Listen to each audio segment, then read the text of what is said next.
Et si le coup le plus intelligent que vous ayez jamais donné était de ne pas la poursuivre, de ne pas envoyer ce long message, de ne pas appeler, de ne pas expliquer votre version, de ne pas vous battre pour quelqu'un qui est déjà parti.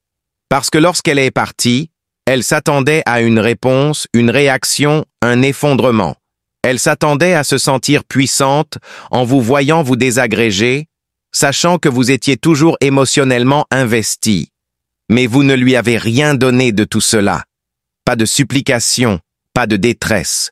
Juste le silence et le son de vous construisant quelque chose dont elle ne ferait plus jamais partie. C'est le changement.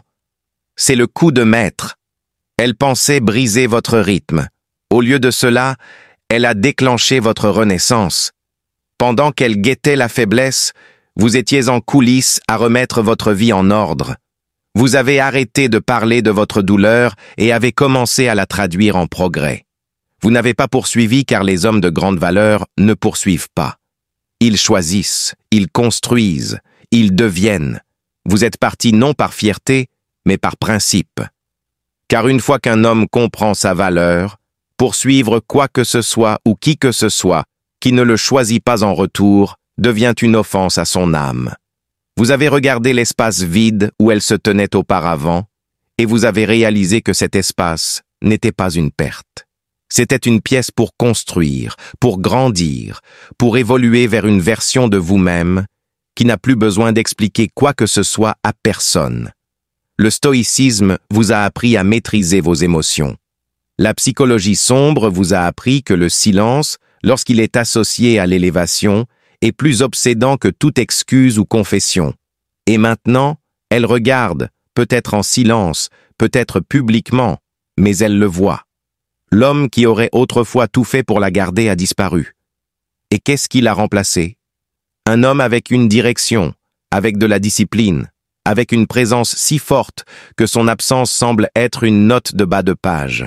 Si vous avez arrêté de poursuivre, si vous avez commencé à construire, si vous avez laissé le passé derrière vous pour vous élever vers votre avenir, appuyez sur le bouton « J'aime », abonnez-vous à Stoic Blessing, activez les notifications et commentez ci-dessous « Je construis, je ne supplie pas ».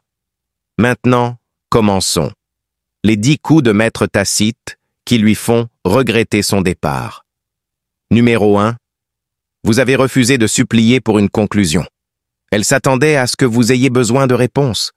Elle pensait qu'en partant, vous la poursuivriez pour obtenir de la clarté, en lui demandant ce qui n'allait pas, où tout avait changé, ce que vous auriez pu faire différemment. Elle voulait que vous restiez bloqué dans la boucle, figé dans un endroit où elle comptait encore. C'était le scénario sur lequel elle comptait, que votre douleur vous rendrait accessible. Mais vous avez inversé la situation. Vous lui avez donné la seule chose qu'elle ne pouvait pas utiliser contre vous. Le silence. Pas d'explication. Pas de texto désespéré à minuit. Pas de tentative faible pour juste une dernière discussion. Vous avez choisi la paix plutôt que la validation. Vous avez compris que la conclusion n'est pas quelque chose qu'elle peut vous donner. C'est quelque chose que vous créez lorsque vous cessez d'avoir besoin de sa permission pour passer à autre chose. Au moment où vous l'avez fait, vous lui avez retiré le pouvoir qu'elle pensait avoir, car elle ne s'attendait pas à la paix. Elle s'attendait au chaos. Le stoïcisme enseigne que la liberté commence par l'acceptation. Vous n'avez pas résisté à ce qui s'est passé. Vous n'avez pas combattu la faim. Vous l'avez regardé en face et vous l'avez traversé. Ce contrôle de soi l'a fait trembler, car maintenant, elle doit faire face à son choix sans vos réactions émotionnelles pour soulager son malaise. Elle a fait son mouvement, et maintenant, il n'y a que le silence de l'autre côté. Et ce silence, c'est une guerre psychologique. Cela la force à se demander ce que vous pensez, comment vous allez, si vous vous souciez même de tout cela. Et parce que vous ne lui avez rien donné, pas de conclusion, pas de poursuite, pas de gratification émotionnelle, elle est coincée, obligée de porter ses propres conséquences. Pendant que vous avez avancé tranquillement, pleinement, sans excuse, car l'homme qui ne supplie pas pour une conclusion ferme déjà la porte lui-même. Numéro 2. Vous avez refusé de jouer le jeu. Elle a lancé l'hameçon. Peut-être était-ce une publication subtile, un ami mutuel qui mentionnait votre nom, un message tard dans la nuit avec juste assez de nostalgie pour déclencher une réaction. Elle voulait voir si vous mordriez, si vous rompriez votre silence, briseriez votre contrôle et montrer que vous aviez encore de l'influence. Mais vous n'avez pas bougé, vous n'avez pas vacillé, vous n'avez pas joué le jeu. Et cette décision, c'est ce qui vous a rendu dangereux. La plupart des hommes tombent dans le panneau, ils répondent. Ils essaient de décoder les signaux mixtes. Ils s'engagent dans cette dynamique de pousse-tire qui ne fait que nourrir son ego. Mais les hommes de grande valeur ne dansent pas avec la confusion. Vous avez vu clair, vous saviez exactement ce qui se passait. Et au lieu de réagir, vous vous êtes enfoncé plus profondément dans votre discipline. Vous ne l'avez pas bloqué pour envoyer un message. Vous avez simplement arrêté de jouer. Car dès que vous arrêtez de réagir, vous reprenez tout le pouvoir. Le stoïcisme n'est pas passif, il est précis. Vous ne perdez pas votre temps avec des pièges émotionnels. Vous protégez votre concentration comme si c'était votre vie, car c'est le cas. Et la psychologie sombre confirme ce qu'elle ressent maintenant. Au moment où quelqu'un cesse de réagir à l'appât émotionnel, le jeu se brise. La dynamique s'effondre. Elle ne sait plus où elle en est. Ce mystère commence à la ronger. Elle est habituée au levier émotionnel, habituée aux hommes qui courent après les hauts et se font appâter par les bas. Mais vous avez quitté le jeu complètement. Vous n'avez pas égalé son énergie. Vous l'avez dépassé. Vous êtes devenu injouable. Non pas parce que vous avez arrêté de vous soucier, mais parce que vous avez commencé à valoriser votre paix plus que ses schémas. Et maintenant, pendant qu'elle essaie de vous lire, de vous atteindre, de vous secouer, vous êtes parti, pas dans l'amertume, mais dans l'évolution. Numéro 3. Elle ne vous a pas perdu, elle a perdu l'accès. Il y a une différence entre perdre quelqu'un et perdre l'accès à cette personne. Elle ne vous a pas seulement perdu en partant, elle a perdu la capacité d'influencer vos émotions, votre concentration, votre énergie. C'est ce qui fait mal. Car l'homme qu'elle pouvait texter à toute heure, celui qui s'illuminait à son nom, qui aurait tout laissé tomber juste pour se sentir à nouveau proche, il est parti. Et maintenant, elle est exclue. Vous n'avez pas fait de scène. Vous n'avez pas crié ni claqué de porte. Vous avez simplement cessé d'être disponible, non pas pour la punir, mais pour vous protéger. Vous avez enfin compris que la paix et le progrès ne se produisent que lorsque votre énergie n'est plus à prendre. Et avec cette décision, vous avez complètement changé la dynamique. Elle s'attendait à de la distance, peut-être même à de la tension, mais elle ne s'attendait pas à une déconnexion. Vous avez coupé sa connexion, et maintenant elle regarde un homme qu'elle ne peut plus atteindre. Le stoïcisme enseigne que le détachement n'est pas de la froideur, c'est de la clarté. Vous ne répondez plus au passé. Vous n'accordez plus de valeur à quelqu'un qui vous a traité comme un plan de secours. Vous n'attendez pas. Vous n'espérez pas. C'est fini. Cette porte émotionnelle qu'elle gardait autrefois entr'ouverte, vous l'avez murée et avez pris une nouvelle direction. Et c'est là que la psychologie sombre intervient. Les gens ne paniquent pas quand vous partez. Ils paniquent quand ils ne peuvent pas rentrer. Lorsque l'approvisionnement émotionnel s'assèche et qu'ils réalisent que la chose qu'ils pensaient pouvoir revisiter a disparu pour de bon, c'est là que le regret frappe. Et maintenant, elle ne pleure pas votre présence. Elle est hantée par votre absence. Non pas parce qu'elle veut vraiment arranger les choses, mais parce qu'elle n'est plus maîtresse du scénario émotionnel. Elle n'a pas perdu un petit ami. Elle a perdu l'accès à une version de vous qui n'existera plus jamais. Et c'est ce qui fait vraiment mal. Numéro 4. Vous lui avez offert le cadeau du regret. Vous n'avez pas envoyé de haine. Vous n'avez pas bombardé son téléphone. Vous n'êtes pas allé en guerre sur les réseaux sociaux pour prouver votre valeur. Vous avez simplement disparu et l'avez laissé porter le poids de sa propre décision. C'est le cadeau qu'elle n'a jamais vu venir. Le regret, non forcée, non manipulée, juste livrée tranquillement par la réalité lorsqu'elle a réalisé que la version de vous qu'elle a quittée avait disparu pour de bon. Le regret ne se manifeste pas quand vous poursuivez. Il n'arrive pas quand vous suppliez. Il se manifeste quand vous faites la seule chose qu'elle n'attendait pas. Rien. Vous avez retiré votre présence. Vous avez arrêté de vous expliquer. Vous lui avez donné exactement ce qu'elle disait vouloir. De l'espace. Et dans cet espace, la vérité l'a frappé. Pas d'un coup, mais par vagues. L'absence, le silence, les progrès auxquels elle ne peut pas participer, cela a commencé à la blesser. Le stoïcisme nous enseigne à laisser les autres porter le poids de leurs actions. Vous n'êtes pas intervenu. Vous n'avez pas essayé de lui faire comprendre. Vous n'avez pas essayé de réécrire la fin. Vous l'avez accepté, assumé, et vous avez avancé avec une direction calme et inébranlable. Et ce faisant, vous l'avez forcé à éprouver quelque chose de plus profond que la culpabilité. La réflexion. Et la réflexion sans accès, c'est là que le regret s'installe. La psychologie sombre le rend clair. Le regret s'intensifie lorsqu'il n'y a pas de débouché. Lorsque quelqu'un réalise qu'elle ne peut pas vous atteindre, ne peut pas expliquer, ne peut pas obtenir de conclusion, c'est là qu'elle se brise. Elle ne s'attendait pas à ressentir quoi que ce soit. Elle pensait se sentir soulagée. Au lieu de cela, elle ressent la gravité de perdre un homme qui est trop loin pour être rappelé. Vous n'avez pas cherché la vengeance. Vous lui avez donné la seule chose qui révèle toujours la vérité, la distance. Et dans cette distance, elle a finalement vu ce qu'elle a échangé, non pas parce que vous le lui avez dit, mais parce que votre silence l'a crié. Numéro 5. Vous avez construit au lieu de vous effondrer. La plupart des hommes s'effondrent après la rupture. Ils entrent dans une spirale.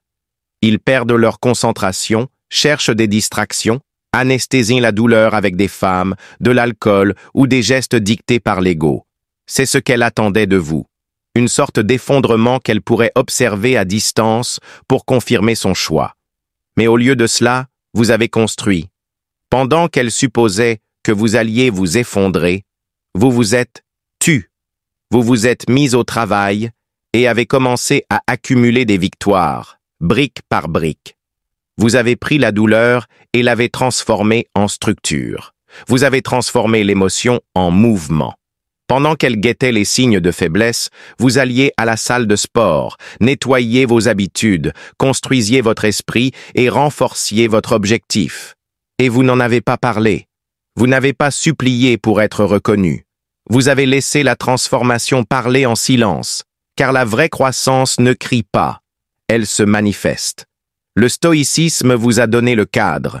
La douleur n'est pas quelque chose à fuir. C'est une matière première. C'est la résistance qui vous rend plus fort. Vous ne vous êtes pas plaint.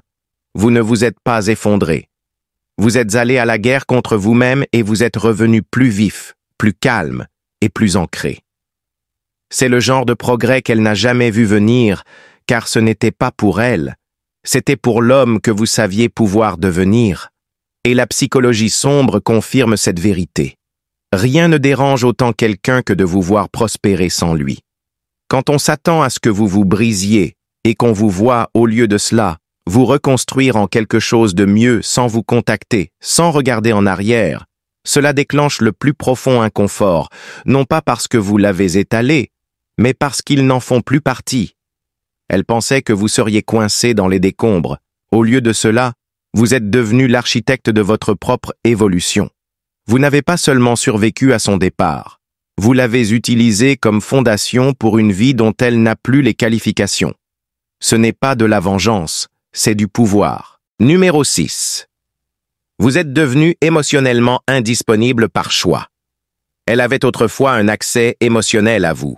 Ce contrôle subtil, sachant que son message recevrait une réponse, sa présence changerait votre humeur, son absence ébranlerait votre concentration. Elle n'a pas seulement perdu cela, vous l'avez repris délibérément. Vous n'êtes pas devenu insensible, vous êtes devenu clair. Vous avez cessé de lier vos émotions à quelqu'un qui a traité votre cœur comme un plan de secours. Et à ce moment-là, vous êtes devenu émotionnellement indisponible, non pas parce que vous étiez brisé, mais parce que vous avez choisi le respect de soi plutôt que le sacrifice de soi. Maintenant, elle ne peut plus sentir votre énergie. Elle avait l'habitude de pouvoir appuyer sur un bouton et obtenir une réaction, mais maintenant, rien.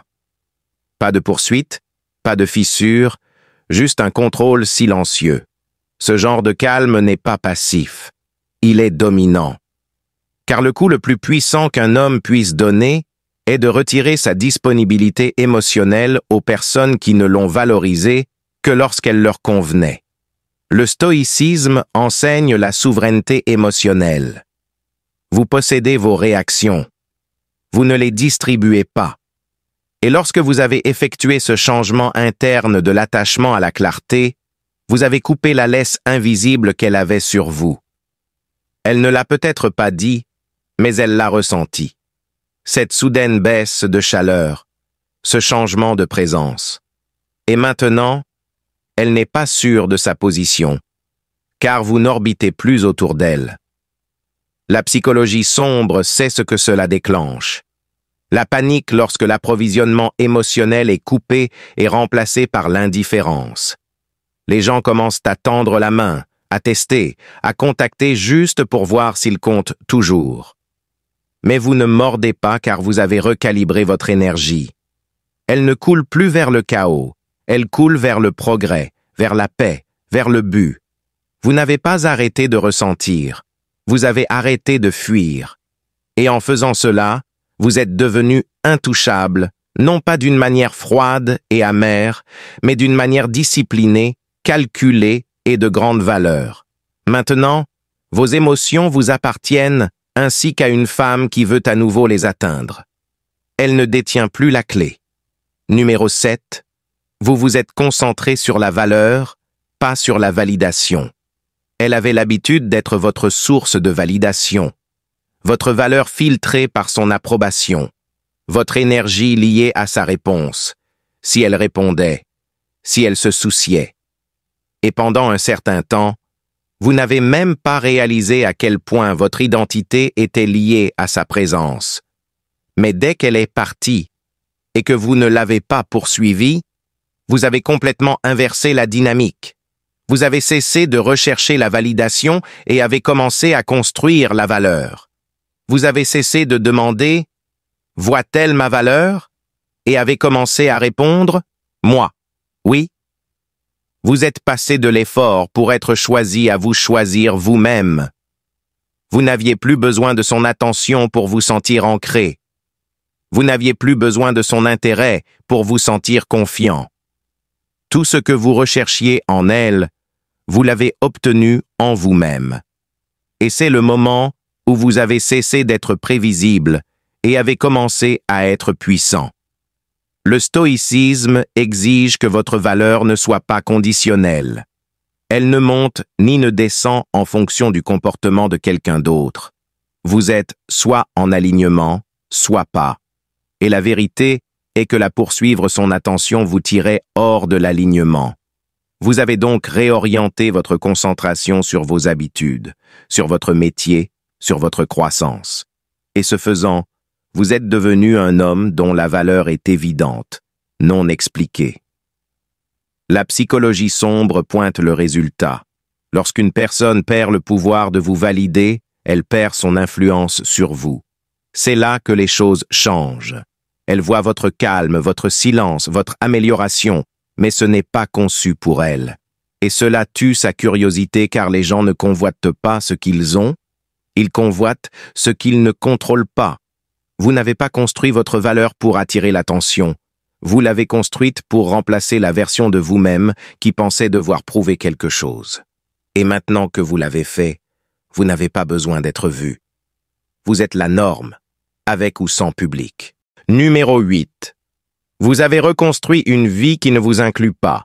Au début, tout vous rappelait elle, la playlist, le café, la routine. C'est ainsi que les ruptures frappent. Vous ne perdez pas seulement la personne, vous perdez le rythme. Et elle comptait sur cela. Elle s'attendait à ce que vous restiez dans les ruines, figés sur place, orbitant émotionnellement autour d'une vie que vous aviez construite ensemble. Mais vous ne l'avez pas fait. Vous avez reconstruit, non pas d'une manière qui a réparé les anciennes fondations, mais d'une manière qui les a complètement effacées. Vous ne vous êtes pas adapté. Vous vous êtes amélioré. Elle n'est pas bloquée. Elle n'est pas fantôme. Elle est simplement devenue non pertinente. C'est ce qu'elle n'a jamais attendu. Vous n'avez pas réagi violemment. Vous avez simplement évolué en silence. Nouvelles habitudes, nouveaux objectifs, nouvel environnement. Elle peut regarder de l'extérieur, mais elle n'en fait pas partie. Non pas parce que vous vous cachez, mais parce que vous êtes élevé. Car l'homme que vous êtes maintenant ne rentre pas dans la vie qu'elle a laissée. Le stoïcisme enseigne que la paix est un choix. Et vous l'avez choisi. Chaque fois que vous avez résisté à l'envie de la contacter, chaque fois que vous avez refusé de rejouer le passé, vous construisiez une vie ancrée dans le respect de soi, pas dans la nostalgie. Vous ne réagissez plus, vous concevez. Et ce que vous construisez maintenant est trop raffiné pour laisser le passé rentrer. La psychologie sombre révèle la coupure la plus profonde. Ce n'est pas le fait que vous soyez parti, c'est le fait que vous ayez été remplacé par le progrès, par le silence, par un système qui ne vous inclut plus. Elle n'est pas exclue. Elle n'appartient plus. Cette déconnexion psychologique est pire qu'être bloquée, car elle voit tout mais n'a aucun point d'entrée. Vous n'êtes pas passé à autre chose avec quelqu'un de nouveau. Vous vous êtes amélioré avec quelqu'un de mieux, vous-même. Et maintenant, elle ne reconnaît pas le monde que vous construisez car il n'a pas besoin de son nom dessus, même pas en petits caractères.